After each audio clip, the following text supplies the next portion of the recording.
भक्त्यादीपं प्रयश्यामि देवाय परमात्मने त्राहि मां निर्याद्घोरात् दीपज्योती नमोस्तुते। आज आषाढी अमावस्या आणि आषाढी अमावस्या जे आहे तर त्याला विशेष असं महत्त्व आहे। त्या दिवशी ह्याला दिव्याची अमावस्या असं सुद्धा संबोधतात।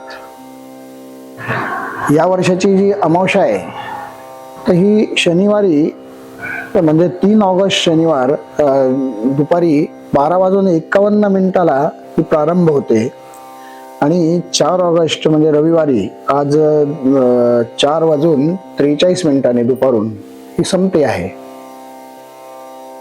तर एक व्रत वैकल्य पूर्वीपासून जे अनादी कालापासून हे जे व्रत करण्याची प्रथा सुरू झालेली आहे।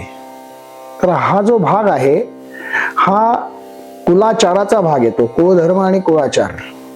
तर दीपपूजन हा कुलाचाराचा भाग आहे।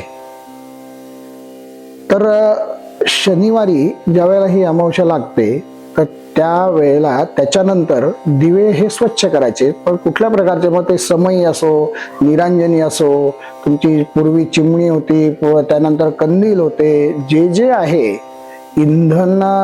इंधन घालून जे दीप प्रज्वलित होतात ते संपूर्ण दिवे हे त्या दिवशी स्वच्छ करायचे। आणि स्वच्छ केल्यानंतर अमावस्येच्या सकाळी म्हणजे रविवारी सकाळी ज्या ठिकाणी आपल्याला दिव्याची मांडणी करायची, देवाच्या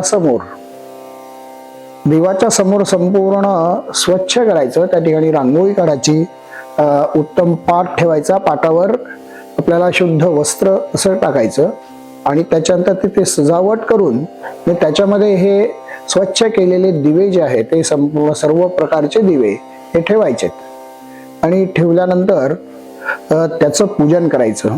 हळद, कुंकू, गुलाल, अक्षता, फुलं हे तिथे अर्पण करायचे, त्यांना नमस्कार करायचा आहे। धूप लावायचा असेल तर आपण तो धूप लावू शकतो त्या ठिकाणी। आणि हे झालं की मग त्यानंतर सायंकाळच्या वेळेला सर्व दिवे जे आहे ते इंधन घालून, मग त्याच्यामध्ये तूप असो किंवा तेल असो, कुठल्याही प्रकारचं काही असलं तरी तुपाचे दिवे, तेलाचे दिवे हे संपूर्ण प्रज्वलित करायचे।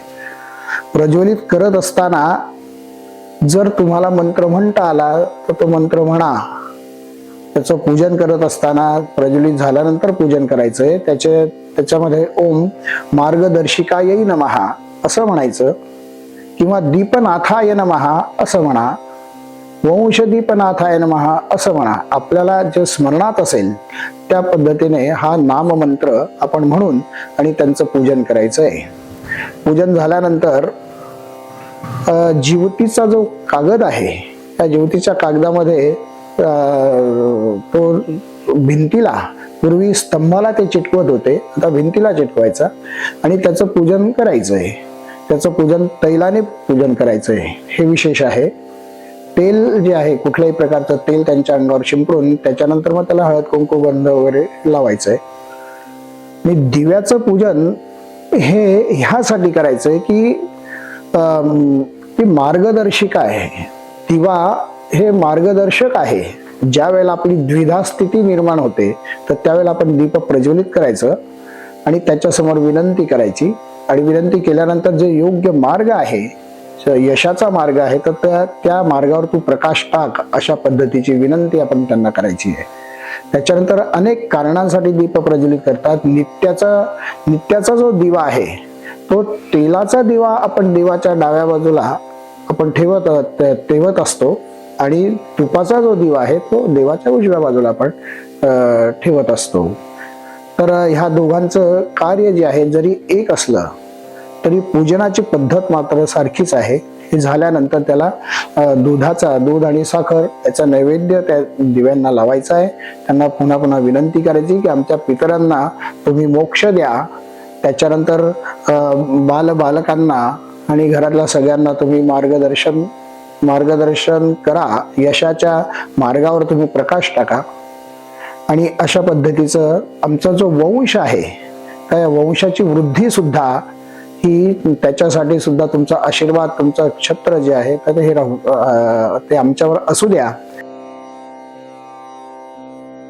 जे दिवे आहेत ते ज्यांच्या त्यांच्या स्थानी ते दिवे लावू द्यायचे. काही दिवे आपण उंबरठ्याजवळ लावतो, काही दिवे आपण तुळशीजवळ लावतो, काही दिवे आपण उकिरड्यावर सुद्धा काही दिवे आपण ठेवत असतो. जसं आपण याला ठेवतो दिवाळीच्या वेळेस. तर प्रत्येकाचं स्थान आहे, तर त्या त्या स्थानी आपण हे दिवे आपण स्थापित करायचे आहे आणि त्यांना पुन्हा नमस्कार करून त्यांना विनंती करायची आहे.